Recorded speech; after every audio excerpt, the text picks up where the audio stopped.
The story begins at a school in Thailand, where we see a boy who quietly liked his classmate, Sylvie. One day, he walks up to her brother Edwin and asks him to pass her a letter, his hands slightly shaking. He's afraid his feelings might never come out the right way. Edwin looks at him and asks, "What is this? You're not giving my sister a love letter, are you?" "I'm not doing this. Give it to her yourself." Just then, Sylvie walks in. She notices the boy's flushed face, the way he can't even meet her eyes, and she understands. Before she can say anything, the school bell suddenly rings, sharp and urgent. A voice orders all the students to get back to their classrooms immediately. The air shifts. Something feels wrong. No one understands what's happening. The teacher tells them riots have broken out outside. Go straight home. Don't talk to anyone on the way. Panic spreads through the school. The students rush out in fear. The boy asks Sylvie to get into his car. She hesitates, then refuses. He steps out of his car and follows her on foot instead. The riots are targeting Chinese people, and Sylvie and her brother are of Chinese origin. That makes them the most vulnerable. In the crowd, a man spots her and shouts, "Look, that girl is Chinese." In an instant, everything turns violent.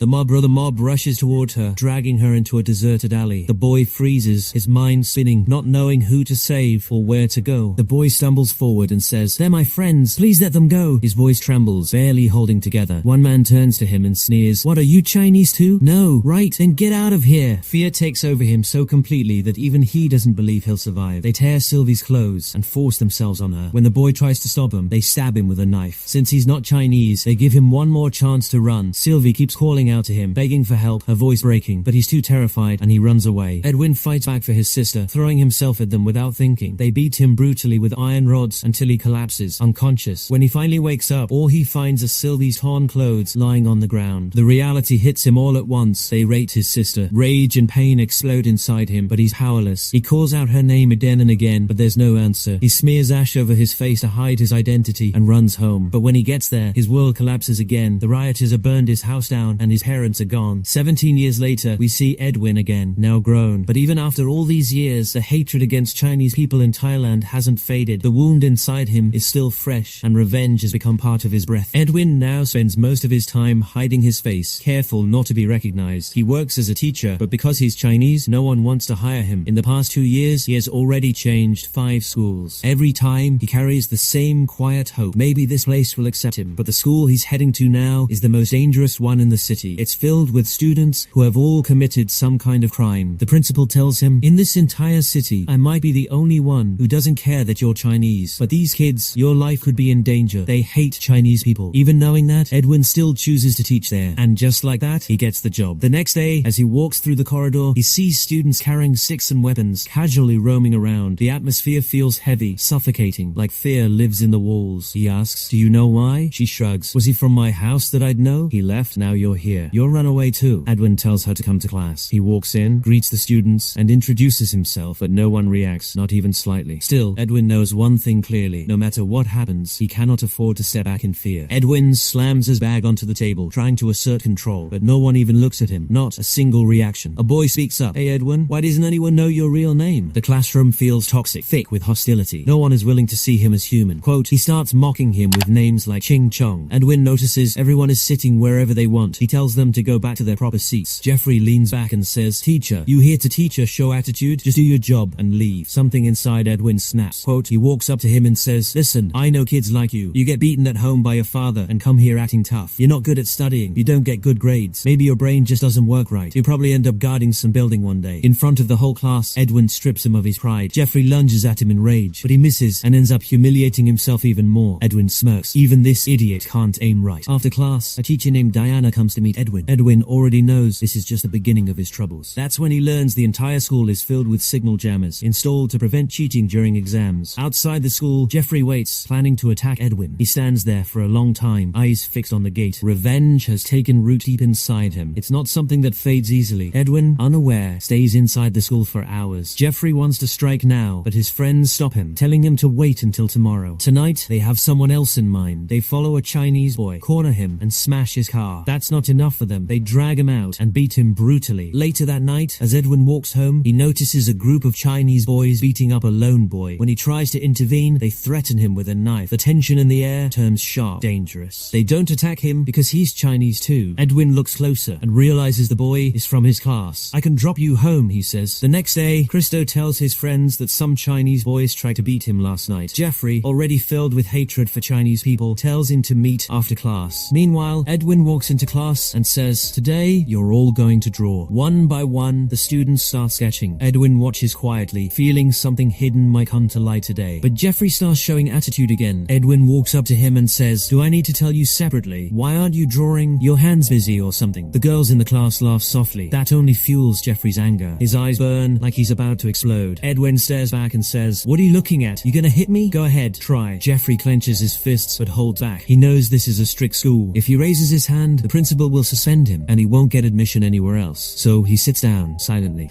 When time is up, everyone submits their drawings, but Jeffrey walks up, tears his drawing, and throws it in Edwin's face. "Now you're dead," he says. That's when it becomes clear the drawing class was just an excuse. Edwin was searching for the student with the best drawing. He believes that student is the key to his past. 17 years ago, after his sister was assaulted, Sylvie was forced to give birth to a child. The baby was taken away from her immediately. She searched for him endlessly, but his identity was kept hidden. All she ever knew was that her son was somewhere in a high school, and now Edwin is closer than ever to finding that lost child. Before she died, her last wish was for Edwin to find the child and take care of him. That's why Edwin kept changing schools, searching for his nephew. Everyone in his family had a natural talent for drawing. In every new class, he would quietly observe the students' artwork, looking, hoping for that one sign, someone whose drawing stood out above the rest. And today, he finally found him. Edwin asks Christo to meet him after class, but Christo feels uneasy. Something about it doesn't sit right. Meanwhile, Jeffrey and his gang shove that Chinese boy into a car and take him to an abandoned building. There, they beat him mercilessly. The boy begs for mercy, his voice shaking, breaking, but they don't stop. They torture him over and over again. It's no longer just hatred, it feels like madness. They don't kill him, not yet. "We'll beat you whenever we feel like it," Jeffrey says, and then they lock him inside a storage room. On the other side, Edwin and Diana have grown close, becoming good friends. One day, they go to a Chinese bar together. A girl there likes Edwin, but when she sees him with Diana, her expression changes. Edwin has no idea how heavy this night is about to become. They're enjoying themselves when suddenly the music stops. The entire club falls silent. All eyes turn to the TV. News breaks out. Riots have started again in Thailand. Chinese people are being attacked. If things don't calm down, it could turn into a national emergency. Fear spreads instantly across the room. The smiles vanish from every Chinese face. Everyone starts thinking the same thing: how to survive. Edwin offers to drop Diana home, but she refuses, not wanting him to go out of his way, so they part ways. For Edwin, it had been a good day. He feels light, almost happy, but on his way toward the station, everything changes. A masked man attacks him out of nowhere. Edwin fights back, instinct taking over. In self-defense, he stabs the man in the leg. The attacker runs off with his friends. Edwin realizes the danger isn't just inside the school anymore, it's everywhere. But Edwin had seen his face. The next day, he goes to the principal's office and tells him everything. The principal calls Jeffrey in. "Where were you last night?" "At home," Jeffrey replies. But the injuries on his face tell a different story, and the wound on his leg, the same one Edwin gave him, makes the truth impossible to ignore. 05. The principal tells him to take off his pants. Jeffrey hesitates, panic flickering across his face. But in the end, he has no choice. The wound is there, clear and undeniable. The truth is exposed. The room falls heavy with silence. "Pack your things," the principal says. "From tomorrow, don't show your face here again. You're suspended." Brew. In that moment, Jeffrey's future collapses. No school will take him after this. Regret and anger clash across his face. When his friends hear about it, they storm into class, throwing attitude at Edwin and walking out mid-lesson. Brew. After school, Edwin approaches Christo again. "Meet me tomorrow," he says. Christo frowns. "But sir, school's closed tomorrow." "Say what you have to say now." Edwin pauses, then makes an excuse about Independence Day decorations. Somehow, he convinces him to come. Brew. That same night, Jeffrey stands outside Edwin's house, waiting, planning something dangerous, something final. Brew. The next day, Christo arrives at school with his friend Ranga. They're nervous, unsure. They've been avoiding Edwin all this time, but that day, Diana is there too, which reassures them Edwin's intentions don't seem wrong. Still, they have no idea. The real danger is only just beginning. They begin pinning the students' drawings onto a board. Meanwhile, the school guards sit in their room, watching the news on TV. An emergency announcement suddenly cuts in. People are out on the streets, destroying public property. Fear spreads instantly through the school. The guards grow uneasy. "It's not safe to stay here," one of them says. "We should leave." "What about the teachers?" the other asks. "They're still inside. We save ourselves first," comes the reply. "We'll leave the door open for them." And just like that, they decide to walk away. Outside, Jeffrey watches from a distance. He knows Edwin is still inside, but when he sees the guards rushing out mid-shift, something feels off. Why would they leave like that? Reply. One of them turns on the radio. The truth hits them instantly. Chinese people are being attacked across the city. The moment they hear it, excitement spreads across their faces. These unstable kids now feel unstoppable. Under the cover of riots, they can do anything. No rules, no consequences. The school turns into a hunting ground. Each of them grabs a weapon and walks inside, and Edwin realizes this time time, it's not about teaching anymore. It's about surviving. Ranga enters the security room and sees the news for himself. The riots have begun. Staying here is no longer safe. But before he can process it fully, he sees them, Jeffrey and his gang, armed and moving toward Edwin. In that instant, Ranga understands. Staying even a second longer could be fatal. He runs back, breath uneven, hide uneven. They come this way. They're coming this way. Panic takes over. They rush toward the emergency door, but it's locked. No way out. They run toward the security room for the keys. In the chaos, the door breaks open. Everything starts falling apart too fast. Dramatic storytelling, maybe the noise gives them away. Jeffrey hears it and knows exactly where they are. The hunt begins. Like hungry wolves, they chase them down. Just as they're about to be caught, they slip into a room and slam the door shut. Dramatic storytelling, the act of how he turns into the room they get to. Someone pulls out a phone to call for help, but the signal jammers cut them off completely. No connection, no escape. Ranga, trembling, says, "My dad knows I'm here. He'll come looking for me. What if they hurt him?" Fear tightens around him. Christo tries to calm him down. "You disappeared for 2 days once. They didn't come looking. Don't worry, they won't come now." Ranga shakes his head. "I saw it on TV. The riots have started again. People are out there, looting, attacking. Outside, the world has turned dangerous. So dangerous that stepping out feels like a death sentence." And Ranga was right. His father is already on his way to the school. The city around him feels like it's about to explode. Edwin says, "Let me go out and talk to them." But Diana and the students stop him. "They have weapons," they warn. Edwin replies, "At worst, they'll break my arms and legs. They won't kill me." But Chris cuts him off. "Sir, they will kill you. Jeffrey has already killed someone before." The room goes silent. Chris answers, "The boy whose missing posters are outside. Jeffrey killed him. He even recorded it." Ranga says, "Show us the video." But without a network, it won't load. The truth still hangs heavy in the air. Hiding won't be enough anymore. Suddenly, Jeffrey's voice echoes from outside. "Send that troublemaker Edwin out and I'll let you go." Diana looks at Edwin. "If they kill you, they'll kill us too. We're witnesses." They think about escaping from the back, but the keyhole is jammed. Every path is closing, and outside, the danger keeps growing. Ranga's father reaches the school. A girl from Jeffrey's gang opens the door, inviting him inside. He walks straight into danger, unaware. "What are you all doing here?" he asks. "Don't you know there's a curfew in the city?" His voice echoes through the halls. Ranga hears him and rushes forward. "Dad, call the police!" he shouts. But it's already too late. They grab his father, beating him without mercy, dragging him down. "Down. Come out!" they shout to Ranga. But his father knows stepping out means death. "Stay inside," he yells. "Ranga, let us go. I promise we won't go to the police." But they're beyond reason now. Edwin still hasn't stepped out, and that only fuels their anger. One of them picks up a pencil and drives it straight into his father's chest. Everything shatters in that moment. Right in front of him, Ranga watches his world fall apart. Helpless, frozen, he turns to Edwin screaming, "This is all because of you. If you hadn't called us here, none of this would have happened." Drew. Edwin understands his pain. The weight of it, the truth in it. He looks toward the door. "I'm coming out," he says. "Just let them go first." A final decision. Drew. Jeffrey smiles faintly. "The others can wait. First, Edwin."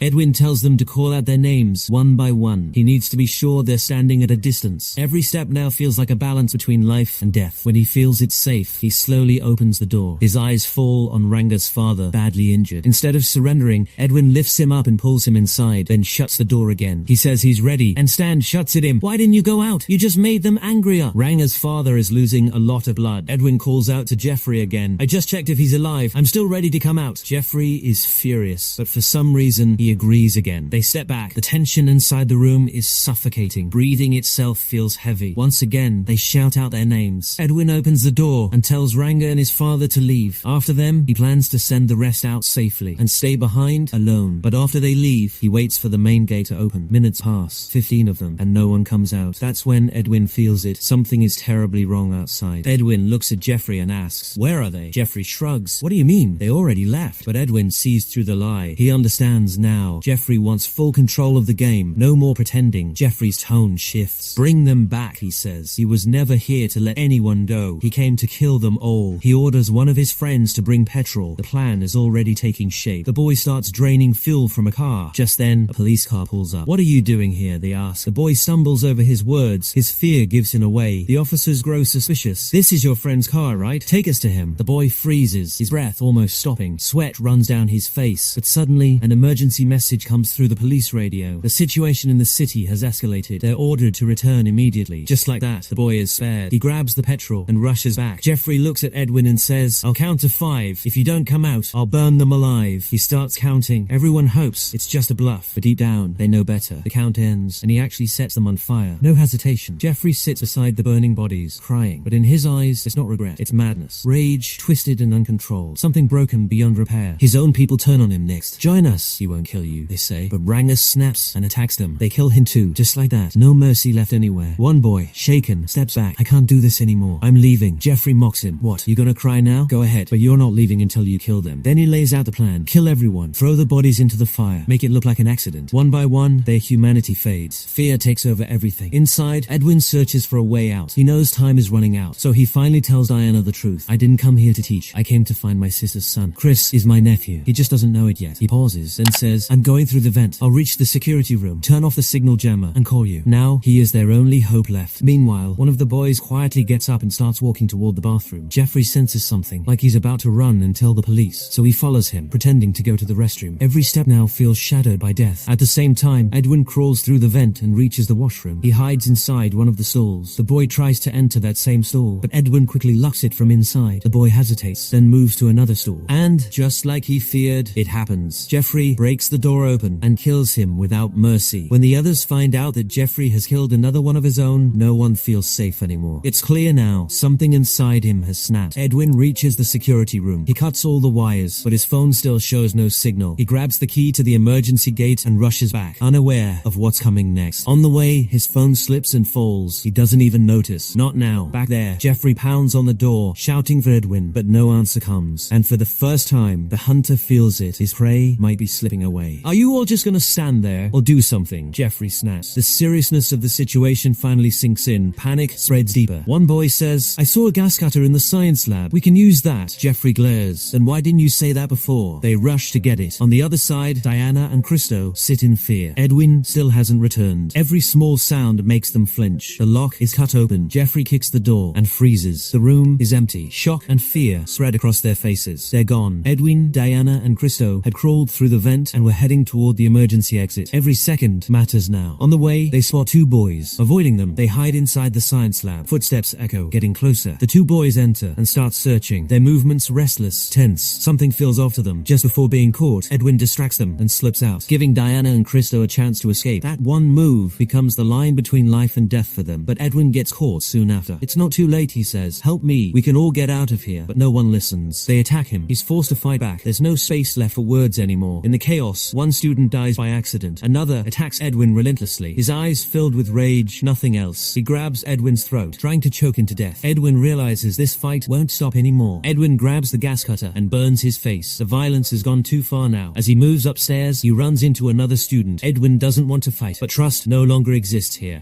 The boy attacks him anyway. In the struggle, he falls down the stairs and dies. Edwin feels it clearly now. The more he tries to escape, the deeper he gets trapped. Meanwhile, Christo says to Diana, let's get out of here. But she stops him. Not yet. Edwin wants to tell you something. She looks at him and says, he thinks you're his nephew. Freezes fear. Fear and confusion spread across his face. That's not possible, he says. My parents are from Malaysia. I was born there. Diana goes silent. Then, who is Edwin's nephew? Diana goes higher. More dangerous. At that moment, Edwin runs into Jeffrey. Freezes misrayed. Let's end this here. But Jeffrey doesn't listen. Driven only by revenge. Nothing else remains in him. Nothing else remains in him. Then slams Edwin again and again. Then slams his head against the sink. Edwin collapses, barely conscious. Somehow, he grabs Jeffrey's hands, trying to stop him. Their fight reaches its final edge. And then, Jeffrey's friends arrive, making everything even worse. Edwin stops them and says, why are you helping him? He's a killer, but you still have a future. If not for yourself, think about your families. Edwin says tonight, he says, but puts the scale and the last trace of hope. Meanwhile, Diana and Christo manage to escape through the emergency gate. Diana starts to turn back. She wants to tell Edwin the truth, that Christo is not his nephew, but fear holds her back. Christo stops her. If they catch me, they'll kill me. We go together. Seeing how scared he is, Diana chooses to stay with him, and they leave. On the other side, Jeffrey's friends listen to Edwin. One by one, they drop their weapons and walk away. But Jeffrey doesn't stop. He attacks Edwin again, this time without thinking. Blow after blow. His hatred has turned into pure madness. There's no control left. His weapon gets stuck in a cabinet, but he keeps attacking anyway. Edwin fights back. He drives a shard of glass into Jeffrey's leg. Now it's no longer a fight, it's survival. But Jeffrey pulls the shard out and stabs Edwin in the chest. Just before it ends, Edwin pushes it. It seems that this time he doesn't want to confess anymore. Jeffrey's head slams into a sharp metal rod, and just like that, he dies. Edwin never wanted this. Regret crashes over him. Guilt drains whatever strength he had left. Suddenly, a massive crowd breaks into the school. Thousands of people flood inside. Chaos takes over everything. Edwin quickly puts on clothes and covers his face. One mistake now could cost him his life. The crowd starts looting whatever they find. In the chaos, someone tears down a signal jammer. The network comes back. Edwin's phone lights up. He picks it up and watches. echoes. His heart begins to race. In the video, a boy says, "Yeah, I'm Chinese. My mother was gang raped. I don't have one father, I have many." Then he kills the boy in front of him. The camera turns, and it's Jeffrey. The truth hits harder than anything before. It's worse than he imagined. The one Edwin killed was his real nephew. The realization breaks him, crying, but the crowd recognizes him and starts chasing him apart from the inside. He runs toward the gate, desperate, barely holding on. At the gate, a stranger helps him. A voice echoes on the radio, "Cry out, where are you coming from? The situation is out of control. The city has fallen into violence. Across the city, Chinese people are being hunted down and killed. Every street echoes with screams in fear. The city has lost itself." The stranger reaches out to help Edwin. Edwin notices a deep scar on his hand and recognizes him. The same boy from 17 years ago. Memories rush back, heavy and painful. This is the first time they've met since then. At that moment, a child finds the boy who had been tortured by Jeffrey's gang, left there to die. The sight cuts deep. Edwin feels the weight of everything growing heavier inside him. The pain doesn't stop. The end, the city is shown completely destroyed at the end. And this is only the beginning. The shadow of this story stays behind forever. That same night, this story didn't just entertain, it shocked something deep inside your mind. Because some truths, once you know them, nothing feels the same again. Not even your sleep. If this story changed the way you think, then trust this. What's coming next, you won't want to miss it. The next story will break something inside you, or maybe build something new. So go ahead, subscribe to GORACT HOPT, because here, every story makes you feel alive.